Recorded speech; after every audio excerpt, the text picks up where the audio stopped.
ہم نے نفس کے خلاف جنگ کرنی ہے. پھر جب نفس کے خلاف جنگ کرتے ہیں تو پھر ہمیں توکل کی وہ زندگی ملتی ہے, ایسی زندگی مل جاتی ہے کہ جس سے مالک جو ہے راضی ہو جاتا ہے.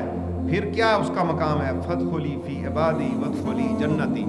پھر جو ہے اس کا مقام آگے کو چلتا ہے. اللہ تو بلکہ اسے یہ دنیا میں رہتے ہوئے یہ دعوت دے دیتا ہے اور اسے خوشخبری سنا دیتا ہے کہ تو جنت میں داخل ہو جا. اللہ تجھ سے راضی ہو چکا ہے, تیرا نفس مطمئنہ ہے, تو نے مالک کو راضی کر لیا ہے, رب کی رضا کو حاصل کر لیا ہے. اور رب کی رضا کو جب حاصل کرتے ہیں, جب بندہ کرتا ہے نا, تو پھر اللہ اس کی غیبی مدد کرتا ہے. جیسے جناب ابراہیم علیہ السلام کے پاس بڑے مددگار آئے, فرشتے بھی آئے, ملائکہ بھی آئے, جنات بھی آئے. تو آپ نے کہا نہیں, میرا اللہ مجھے دیکھ رہا ہے. تو میرے اللہ تبارک و تعالیٰ نے اپنے خلیل کا یہ توکل اور یہ بھروسہ دیکھا.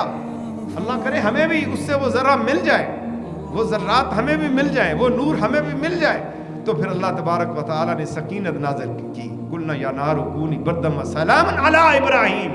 اللہ تبارک و تعالیٰ نے فرمایا ہے آگ آج ٹھنڈی ہو جا اور سلامتی والی ہو جا میرے ابراہیم کے اوپر, میرے خلیل کے اوپر امن والی ہو جا.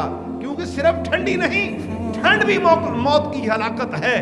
ایسی ٹھنڈ ملی, ایسی راحت ملی کہ نہ گرمی کی خبر رہی, نہ آگ کی خبر رہی, نہ ٹھنڈ کی خبر رہی. اور ایسے وہاں پہ بیٹھے جیسے باغ میں بیٹھے ہوئے ہیں. یہ ہے توکل اور یہ ہے بھروسہ.